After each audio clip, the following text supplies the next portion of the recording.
de celos. O sea, no nos emparejamos a esta palabra.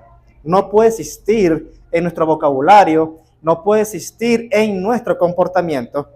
Pero déjeme decirle algo, hermano. El celos ministerial, en este caso, puede afectar a la iglesia. Y el celos puede llegar a la iglesia. Hermanos, y Dios no quiere que su pueblo tenga celos de uno y del otro. Y esto no puede existir en la iglesia.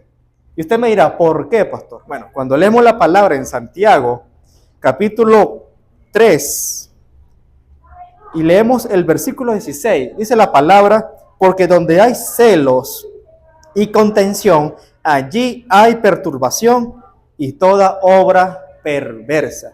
Así que, hermanos, es saludable que tengamos celos nosotros. Recordemos que somos seres humanos y muchas veces las emociones nos pueden abordar o nos pueden dominar. Y una de esas emociones tóxicas, dañinas, emociones de repente diabólicas, es el celo. Y no es el celo por la palabra de Dios, no es el celo por la defensa de la palabra, sino es un celo entre hermanos. Y nos ponemos a pensar, ¿eso es de Dios? No es de Dios, mis hermanos. Hermanos, no podemos disimular el pecado. Y lo digo porque el celo es pecado. Aunque sea una zorra pequeña, algo diminuto, es pecado. Y este celo fue el que sintió Saúl. Y es el personaje que vamos a hablar a lo largo de esta prédica y que vamos a sacar de aquí el sermón de la palabra, la esencia de esta palabra. Saúl fue un rey ungido, pero este rey cometió un error. El Señor lo mandó a un pueblo a acabar con todos, desde el rey hasta las ovejas. Resulta que el rey no mató al rey, al otro pueblo, y se guardó para sí, para su pueblo, el mejor ganado, el más gordo, el más grande, se lo guardó para él. Resulta que el Señor le dice lo siguiente: por cuanto tú desechaste la palabra de Jehová, Él también te ha desechado para que no seas rey. Automáticamente quedó descalificado por desobediencia a la palabra de Dios. Y vean lo que el Señor le dice: Jehová ha rasgado hoy de ti el reino de Israel y se lo ha dado a un prójimo mejor que tú. Ya le había dicho, estás descalificado, hiciste lo malo, no me obedeciste, ahora por consecuencia voy a colocar a otra persona mejor que tú para que sea rey. Saúl vivió, me imagino, el día a día con este pensamiento. ¿Quién sería esa persona que tomaría su puesto? El próximo rey mejor que él. En este momento aparece David trabajando en la casa de su padre. Es ungido como rey, pero él todavía no estaba cumpliendo las labores de rey. Él seguía trabajando, seguía siendo pastor de ovejas, y en oportunidades antes le servía a Saúl con el arpa. En este momento llega el ejército de los filisteos a atacar a Israel. Dos bandos, dos ejércitos, pero ninguno se enfrentaba porque tenían miedo. En eso sale Goliat, un paladín, dice la palabra, un guerrero, un hombre de aproximadamente 3 metros de altura, y para completar tenía una armadura que, contando la lanza, el casco, la cota que le protegía el pecho y todo, esto pesaba aproximadamente 50 kilos. Imagínense la cantidad de fuerza que tenía ese hombre y la altura que tenía ese hombre para soportar ese peso, para correr y pelear de esa manera. Todos le tenían miedo. Resulta que por 40 días este hombre amenazaba a Israel, desde la mañana hasta la tarde. Y salía y amenazaba que saliera uno del pueblo de Israel para pelear contra él. Y lanzaba voces, humillaba al pueblo y todos tenían miedo. Resulta que el papá de David manda a David a buscar a sus 3 hermanos para conocer el estado de ellos, porque sus 3 hermanos mayores estaban alistados en el ejército. Le lleva comida, los encuentra y conversa con sus hermanos. En ese momento que está con sus hermanos, resulta que nuevamente aparece Goliat en la historia. Y Goliat sigue diciendo las palabras de aberración contra Israel y contra el ejército. Pero en esta oportunidad vemos que David escucha las palabras del filisteo. Escucha las palabras de Goliat y dice: ¿quién es este filisteo incircunciso para que provoque a los escuadrones del Dios viviente. Dios lo usa, le da la valentía y va hacia Goliat sin armamento, sin ningún tipo de armadura, solamente su honda y un par de piedras. Se acerca a Goliat, agarra su honda, una piedra y se la lanza a Goliat. Resulta que esa piedra, hermanos, con dirección del Señor, va a ir justamente en la única zona, digo yo, aparte de las piernas, más vulnerable, y era la frente. En toda la frente. Este hombre cae y David, sabemos la historia, lo termina de matar. Pero vean lo interesante de esto.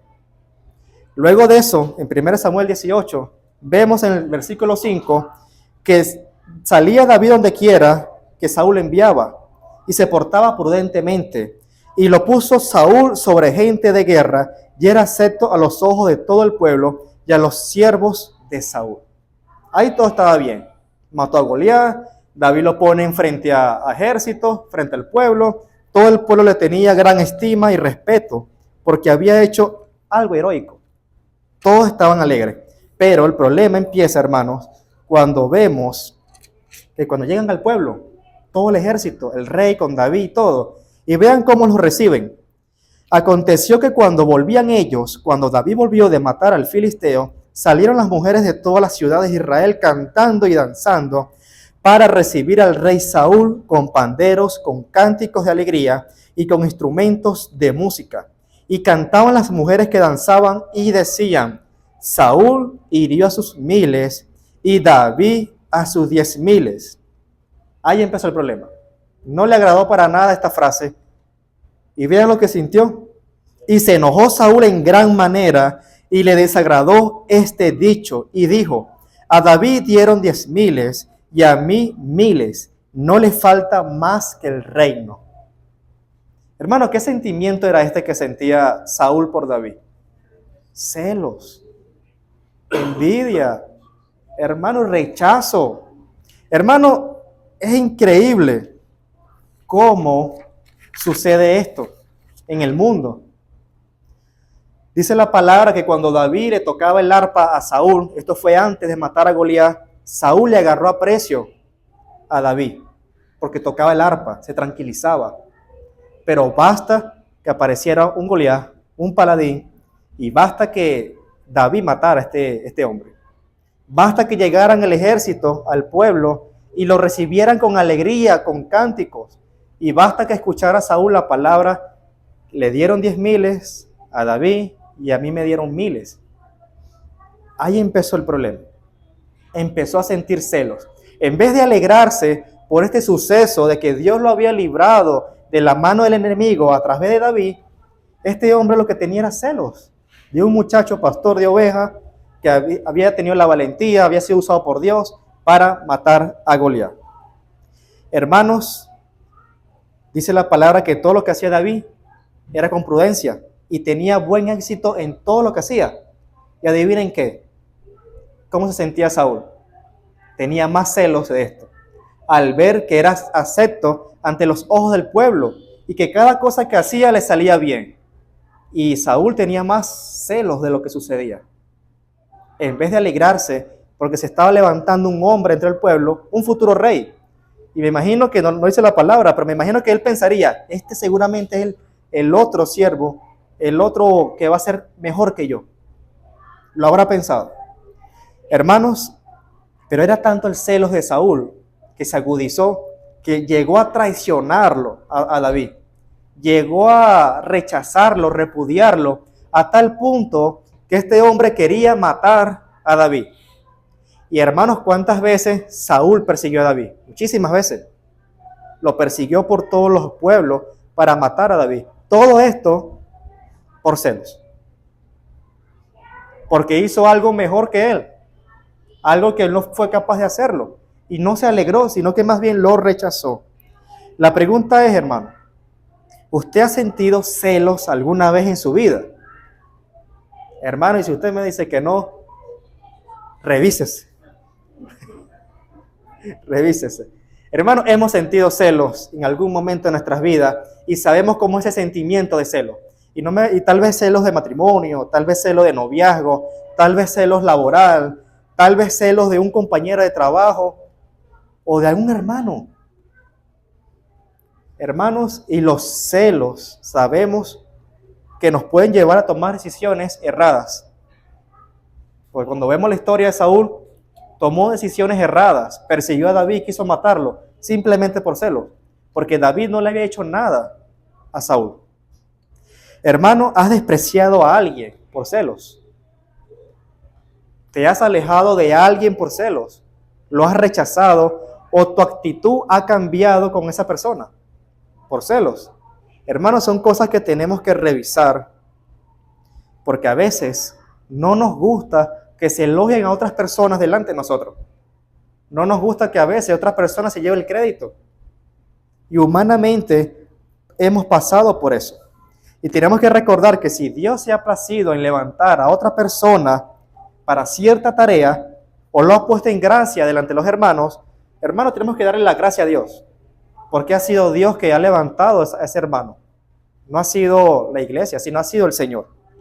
Cuando dejamos que los celos lleguen a nuestra vida, en nuestro hogar, nuestro trabajo, y en la iglesia, que le llamamos celos ministerial, hermanos, decimos las siguientes palabras y no nos damos cuenta que tenemos celos. ¿Por qué él y no yo? ¿Por qué se subió en el púlpito y no yo? ¿Por qué le dieron a él el liderazgo de cierta tarea? ¿Por qué le dieron a él y a mí no? ¿Por qué si yo tengo más tiempo en la iglesia? ¿Por qué si yo tengo más experiencia? ¿Por qué lo pusieron a él o a ella cuando yo soy el idóneo para hacer esa tarea? ¿Por qué lo quieren más a él o a ella que a mí? Hermanos, y decimos eso en nuestra mente o lo hemos hablado y resulta, hermanos, que sin darnos cuenta tenemos celos. Y tenemos que recordar lo siguiente: menos nuestro nombre, menos nuestra cara, menos de nuestro yo y más, hermano, de Dios. Tenemos que tener siempre eso en cuenta. Leía en estos días una página cristiana donde hacían una estadística que la enfermedad moderna de la iglesia moderna, es la pasión desenfrenada por el reconocimiento a los aplausos. Hermanos, y se nos olvida que los aplausos y el reconocimiento es y son para Dios, no para nosotros. Y tenemos que recordar que el celo es igual de grave, hermano, que el pecado. Es pecado, no que es una zorra pequeña, es chiquito, no, es pecado igual, porque vea lo que convirtió a Saúl. Una tontería, el pueblo se alegró y vean todo lo que ocasionó Saúl, cómo se sintió y en la manera en cómo terminó también. Hermanos, el celo es pecado. ¿Sabe por qué? Porque cuando leemos Génesis encontramos primeramente que Caín mató a Abel. ¿Y por qué fue, hermano? Por celo. Tuvo celos de la ofrenda. Tuvo celos de lo que él hacía, de su conducta, y lo mató. Vean la gravedad de tener celos en nuestras vidas. Me refiero en cualquier área de nuestras vidas, no solamente en la iglesia, en la parte ministerial. Hermanos, los hermanos de José, ¿por qué lo vendieron? Por celos. Imagínense que ese que vendieron, ese José que ellos despreciaron, ese José que ellos les tuvieron envidia, fue el José que años después los alimentó. Hermano, ese hermano, hermana, familiar, compañero de trabajo, vecino, que tú desprecias, que tú tienes celos, puede ser esa persona que te alimente el día siguiente, que te dé alimento, que te dé la mano, que te ayude en un par de días, un par de años. Así que, hermano, tenemos que sacar eso de nuestras vidas, si es que hay celos en nuestras vidas. Y muchas veces lo hay, pero resulta que hay algo que nos impide ver lo que tenemos. Es el orgullo. Y el mismo pecado nos evita reconocer lo que a veces tenemos guardado en nuestro corazón. Y he predicado muchas veces de eso, que son los escombros de nuestras vidas. Tenemos que revisar bien nuestro closet y ver qué hay en ese closet de nuestro corazón, nuestra mente, y sacarlo de nuestras vidas, hermano. Ahora, ¿qué tenemos que hacer para quitar eso y cambiarlo de una vez por todas? Primero, reconocer la gravedad de los celos, lo que pueden ocasionar en nuestras vidas y en la vida de los demás. Reconocer que es una ofensa para Dios, contra su reino, contra nuestros consiervos y contra nosotros mismos. Reconocerlo. Y ahora, hacer algo muy importante. Ser amigos. Y cuando vemos la imagen de la prédica, podemos ver a dos niños que están abrazándose, que están alegres, y podemos sacar, imaginar y decir que ellos no están pendientes de la camisa, no están pendientes de los zapatos, no están pendientes del juguete, no están pendientes de la zona donde viven, no están pendientes del color de su piel, sino que son amigos genuinos, podemos llamarlo de esa manera. Ahora, para erradicar los celos y cualquier sentimiento tóxico, diabólico en nuestras vidas, tenemos que ser amigos. ¿Pero amigos de quién, hermano? ¿Del mundo? No, porque se considera amigo del mundo, es enemigo de Dios. Tenemos que ser amigos de nuestros hermanos. Que haya esa relación interna, real, genuina, los unos con los otros. No una relación de amistad es simplemente de agarrar, por ejemplo, a mi hermano Iván, le doy la mano. Hermano, Dios te bendiga. Está bien, nos está bendiciendo, lo saludaste. Pero muchas veces damos la mano y saludamos a un hermano y no hay ese grado de amistad. No hay ese grado de intimidad que el Señor quiere que su pueblo tenga.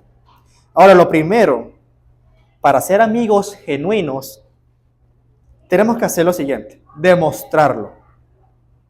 Demostrar que somos amigos genuinos. Y eso es sin interés. Y eso es, mejor dicho, no es una amistad forzada, obligada, sino genuina, real. ¿Y cómo lo vemos? Lo siguiente, ya vamos a ver un versículo de esto. No podemos decir que somos amigos y quedarnos en silencio. Cuando algo pasa a un hermano, quedarnos en silencio. No, él es mi amigo, pero yo estoy viendo que él le va para un camino peligroso. Mi deber como amigo, como hermano es, hermano, ya va, detente ahí que si vas para allá, te va a pasar algo. Un ejemplo, tengo que demostrar que hay una amistad genuina. Cuando vemos 1 Samuel, capítulo 18, versículo 3, vemos lo siguiente. Ya existía Jonatán, el hijo del rey Saúl. Y vean esto. Aconteció que cuando él hubo acabado de hablar con Saúl, el alma de Jonatán quedó ligada con la de David, y lo amó Jonatán como a sí mismo. Y Saúl le tomó aquel día y no le dejó volver a casa de su padre. E hicieron pacto Jonatán y David, porque él le amaba como a sí mismo. Y Jonatán se quitó el manto que llevaba y se lo dio a David, y otras ropas suyas, hasta su espada, su arco y su talabarte. Hicieron pactos de amigos. O sea, mira, soy tu amigo, sí, eres mi amigo, tenemos una amistad, sí la tenemos. Ahora yo voy a demostrar que mi amistad sí es genuina y te voy a dar lo siguiente. En aquel tiempo era la manera correcta de demostrar un pacto, de demostrar un juramento, de demostrar una alianza, y era entregando algo. Este hombre era el futuro rey del pueblo, porque era el hijo de Saúl. Era legítimamente, por linaje, el siguiente rey del pueblo. Pero cuando Jonatán vio que David mató a Goliat, entendió que ese hombre era el futuro rey del pueblo. No tuvo celos. Dice la palabra que, viendo las edades, eran prácticamente contemporáneos. Pero este hombre, Jonatán, no tuvo celos de David. ¿Qué es lo más natural sentir, hermano? Soy el futuro rey, después mi padre, veo un hombre que viene, mató a Goliat, no fui yo. ¿Cuál sería la reacción natural? Celos también. Pero este hombre hizo un pacto con David. Se hicieron amigos y lo demostró entregando sus cosas personales. Ahora, hermano, la amistad genuina es sin interés. No es forzada, no es obligada, es genuina. Y tengamos eso en nuestra mente. Ahora, el siguiente punto para tener una amistad genuina es que la amistad genuina es leal. Una amistad genuina es leal. Cuando a Saúl se le agudizaron los celos, él quiso matar a David, lo persiguió. Pero vemos lo siguiente, 1 Samuel 19, versículo 1, dice la palabra. Habló Saúl a Jonatán su hijo y a todos sus siervos para que matasen a David. Pero Jonatán, hijo de Saúl, amaba a David en gran manera y dio aviso a David diciendo: Saúl, mi padre procura matarte. Por tanto, cuídate hasta la mañana y estate en el lugar oculto y escóndete. Hermanos, vemos que este hombre le da el aviso a su amigo. Oye, mira, David, te quieren matar. Y David, sí, imagínate esta escena. Sí, ¿quién? Mi papá. Mi papá te quiere matar. ¿Qué podemos decir? ¿Que deshonró a su padre? Tal vez. Tal vez. Pero hermanos, honró la amistad genuina. Vio que su padre estaba en mal camino. Es para allá va. Yo no puedo permitir esto. Yo no puedo permitir quedarme callado ante esta situación. ¿Y qué hizo el amigo de David? Le dio aviso. O sea, fue leal a esa amistad. Hermanos, y esto nos ayuda a pensar, porque muchas veces sabemos algo que le puede perjudicar a un hermano, a una hermana. ¿Y qué hacemos? Nos quedamos en silencio y decimos, bueno, él sabrá, que él solucione, que ella solucione. Bueno, Dios lo procese, yo me quedo mejor callado. Hermano, esa es una amistad genuina. No hay amistad genuina en eso. Tiene que haber lealtad. Hermanos, muchas veces podemos ayudar a un hermano y nuestras manos se quedan en su lugar y nuestra boca se queda cerrada. Y esto nos ayuda a pensar si nosotros tenemos una amistad leal con algún hermano de la iglesia. El siguiente punto es la amistad genuina. La amistad genuina es sacrificial. Hermanos, si usted tiene una amistad, usted quiere que esa persona, que ese hermano salga bien en sus cosas. Usted quiere que le salga bien en todo. Y usted lo ayuda para que salga adelante, para que, mira, haya intimidad, yo te ayudo, no importa, estoy acostado en la cama, yo me levanto, te hago el favor, voy, busco, vengo. Tiene que haber, hermano, eso. ¿Por qué? Porque si ese hermano cae, ese amigo suyo cae en la iglesia, también cae usted. Si ese hermano crece, usted también va a crecer. ¿Por qué? Porque es parte del cuerpo de Cristo. Y si un miembro se duele, se padece, ¿qué hace el resto de los miembros, hermano? Se duelen con él. Tiene que existir, hermano, entre nosotros, y esto es más directo, entre nosotros como congregación, una amistad genuina entre los hermanos. Eso sí, no forzada, no obligada, sino genuina. Que sepamos no solamente nuestros nombres y el lugar donde vivimos y el servicio en que viene, sino que sepamos las necesidades de su casa, que sepamos en qué condiciones está viviendo, que sepamos, mira, tienes alimento en tu nevera, te falta pasaje, ¿por qué estás pasando? Hermanos, esa relación íntima, esa amistad genuina, y no solamente por protocolo, no solamente por decir algo, no. Ahora, la amistad genuina es sacrificial. Y vean lo siguiente, en el capítulo 20, el versículo 31. Aquí dice Saúl, porque todo el tiempo que el hijo de Isaí viviere sobre la tierra, se refiere a David, ni tú estarás firme, ni tu reino. Envía pues ahora y tráemelo, porque ha de morir. Y Jonatán respondió a su padre Saúl y le dijo, ¿por qué morirá? ¿Por qué? ¿Qué ha hecho? Entonces Saúl le arrojó una lanza para herirlo, de donde entendió Jonatán que su padre estaba resuelto a matar a David. Hermanos, ¿por qué la amistad genuina es sacrificial? Hermano, porque Jonatán sacrificó prácticamente su vida, o sea, puso su vida en riesgo por defender a su amigo. No le importó que fuera su padre, vio que estaba cometiendo un error, o sea, ¿por qué ha hecho? ¿Qué ha hecho David? Y fue tanto el celo de este hombre que intentó matar a su propio hijo. Hermano, Jonatán puso en riesgo su vida, o sea, sacrificó su tiempo, sacrificó sus palabras, sacrificó hasta su propia vida por una amistad genuina y real. Ahora, hermano, usted se ha sacrificado por alguien. Y no me refiero tanto a su vida, sino que usted se ha sacrificado su bolsillo por algún hermano. No me refiero en la parte de la prosperidad, sino que si usted sabe que un hermano está pasando por alguna situación y usted escucha y usted es capaz de hacer algo porque tiene la capacidad de hacer algo y no lo hace, usted se estará sacrificando. No, muchas veces pasa eso, hermano, entre nosotros. Me refiero a la iglesia en general. Tenemos que sacrificar, hermano, nuestro tiempo para un amigo genuino y también crear esas amistades genuinas. Tenemos que sacrificar, hermano, hasta nuestra parte monetaria por alguien. Tenemos que sacrificar también, hermano, o sea, el tiempo de sueño de nosotros.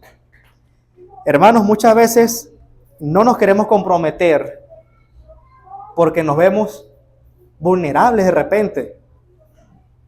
No, que yo no puedo acompañarte, yo no puedo ayudarte porque estoy haciendo esto. Y tal vez sea cierto, pero muchas veces ponemos excusas porque no nos queremos ver comprometidos en la ayuda. Y tenemos, hermanos, que cambiar eso en nuestras vidas. La pregunta es, que le quiero hacer esta mañana, ¿eres como Saúl o eres como Jonatán? Y no quiero que me responda, sino es una pregunta para usted mismo. ¿Eres como Saúl o eres como Jonatán? O como David. ¿Qué clase de amigo eres? Y la otra pregunta, que se la voy a hacer más adelante. Estaba leyendo en estos días una revista también digital cristiana, donde hicieron un concurso de definir el concepto de amistad. Ellos pusieron varios conceptos. Entre los más resaltantes fueron estos. Es una persona que podemos pensar en voz alta. El primer concepto.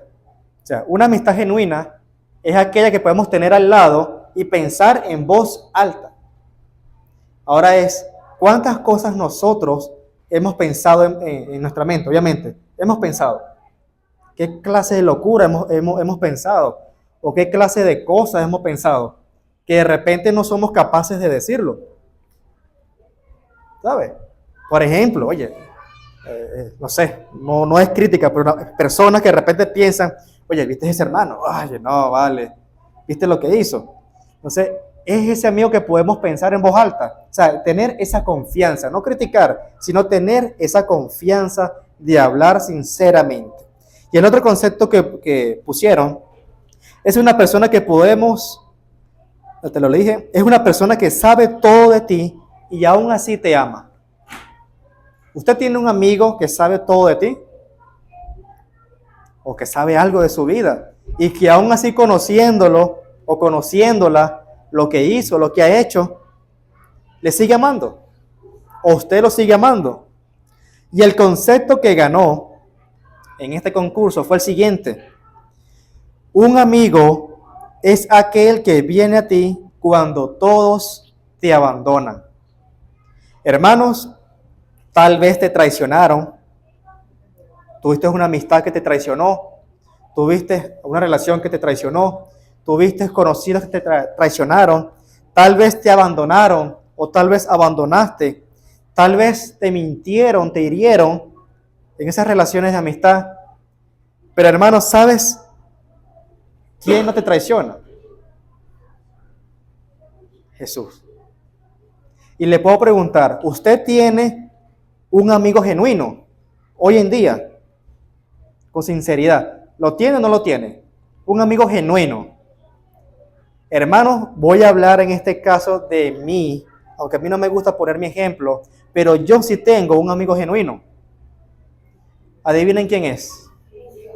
Jesús. Mi amigo Jesús. Cuando cantamos la alabanza, ese es mi amigo Jesús. Él es fiel y podemos encontrar maravillas en la palabra de Dios. Nuestro amigo genuino es Jesús, mis hermanos. Y esto no quiere decir que el resto de la iglesia no pueda ser nuestro amigo genuino. Pero déjenme leer primero la palabra. Cuando leemos Juan, capítulo 15, versículo 13, encontramos por qué Jesús es nuestro amigo genuino. Nadie tiene mayor amor que uno ponga su vida por sus amigos. Vosotros sois mis amigos si hacéis lo que yo mando. Ya no os llamaré siervos, porque el siervo no sabe lo que hace su señor, pero os he llamado amigos, porque todas las cosas que oí de mi Padre os las he dado a conocer. Hermanos, ¿es Jesús nuestro amigo genuino? Le pregunto, ¿Él es leal? ¿Él es sacrificial por nosotros?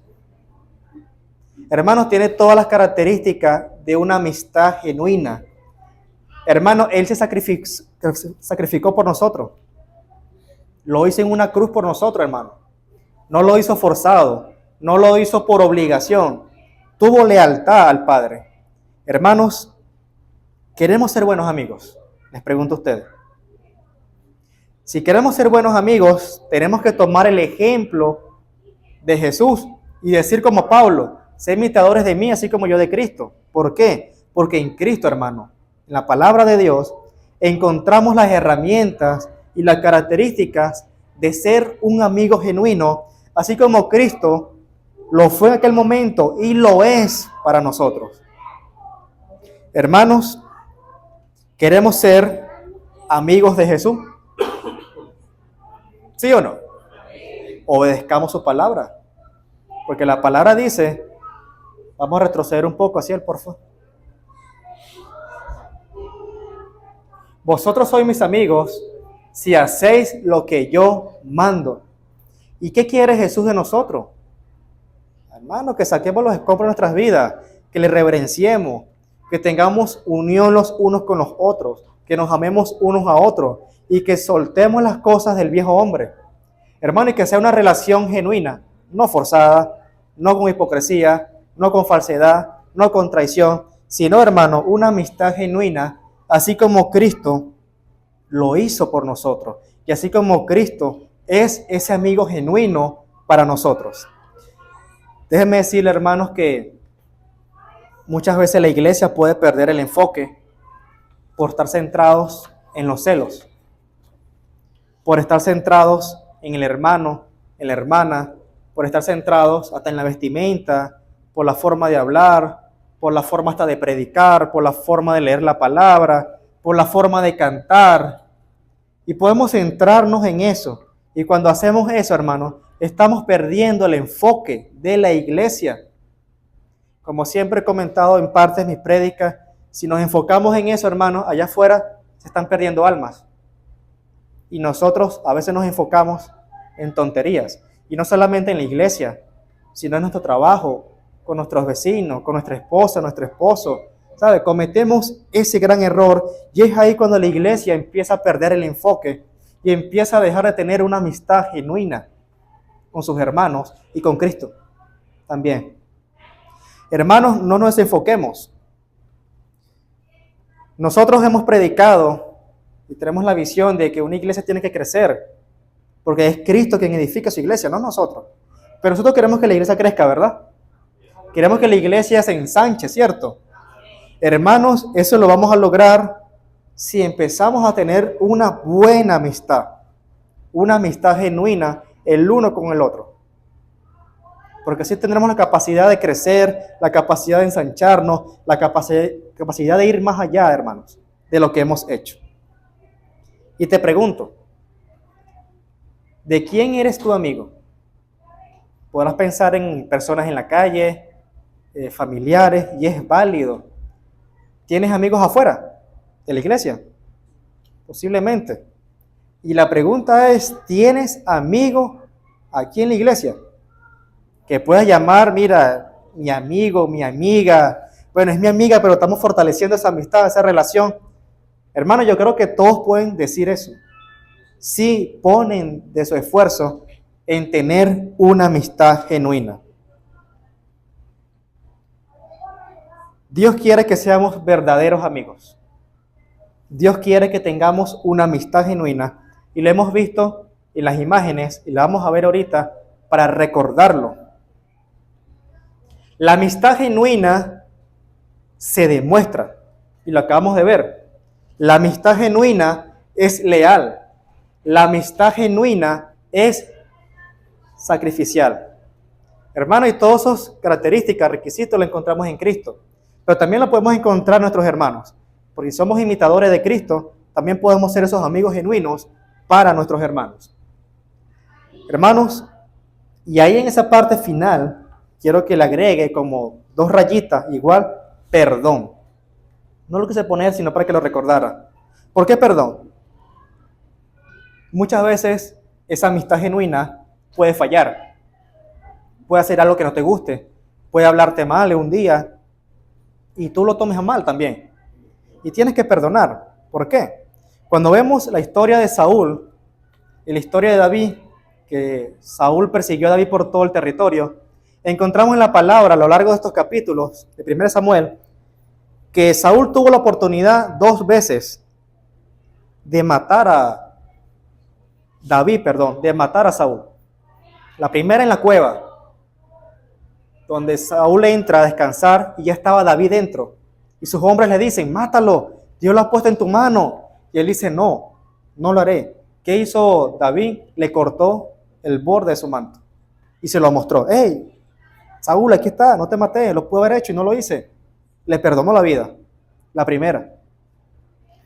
Y aún así, Saúl no actuó de buena manera, le dijo que todo estaba bien, sí, no pasa nada contigo, vete en paz, hijo mío, como si no fuera pasado nada. Al cabo del tiempo, otra vez Saúl intenta matar a David, de la nada. Otra vez lo persigue y le intenta matar. En esta oportunidad, David le encuentra en el campamento durmiendo con todo su ejército. Tuvo la oportunidad de matarlo otra vez. ¿Y qué hizo? Le quitó su vara, le quitó el balde de agua y se la llevó y muestra, mira, pudo haberlo hecho, pero te acabo de perdonar la vida otra vez. Hermanos, ¿será que David fue un buen amigo? Aunque Saúl no lo fue. Sí.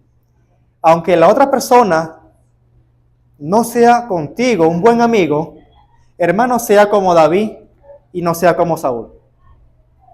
Aunque la otra persona te hiera, te perdónelo, ámelo. Establezca de repente límites, pero no deje de amarlo, no deje de aceptarlo, porque también es un hijo de Dios. Y Cristo nos manda a estar unidos como engranajes. Se necesita valentía, hermano, para matar a Goliat. Valentía, ahí los aplausos sobran, pero se necesita más valentía, hermano, para tener una amistad genuina, para ser leal, para ser, hermano, tener una parte sacrificial con nuestros hermanos, y se necesita más valentía para perdonar. Así que, hermanos, tenemos que perdonar a Saúl en nuestras vidas. Tenemos que establecer una amistad genuina, primero con Cristo, reconocer las fallas que hemos tenido y ver, Señor, he sido con usted un buen amigo, he sido leal, he sido sacrificial, he sido obediente, usted lo ha sido conmigo, pero yo con usted lo he sido. Y después de eso, revisarse si usted ha sido buen amigo, un amigo genuino con el resto de sus hermanos. Hermanos, pongámonos de pie, por favor, y vamos a orar. Y quiero que se lleve esto en su mente. Usted puede ser un amigo genuino para sus hermanos. Y respóndale en su corazón y en su mente. No me responda a mí, respóndale a Dios. Señor, te damos gracias, Padre. Te alabamos, Señor, en el nombre de Jesús. Te damos gracias, Padre, porque su palabra, Señor, es viva y eficaz, Padre. Su palabra, Señor, nos confronta, nos redarguye, pero al mismo tiempo, Señor, nos edifica, Padre. Y le damos gracias, Señor, por eso. Le pedimos, Señor, que nos ayude a no ser solamente oidores de su palabra, sino también hacedores de ella, Señor. Le damos las gracias, Señor, y le pedimos que nos ayude a ser esos amigos genuinos, Señor, así como Cristo lo es para nosotros, Padre. Le damos las gracias, Señor, en el nombre de Jesús. Amén. Mis hermanos,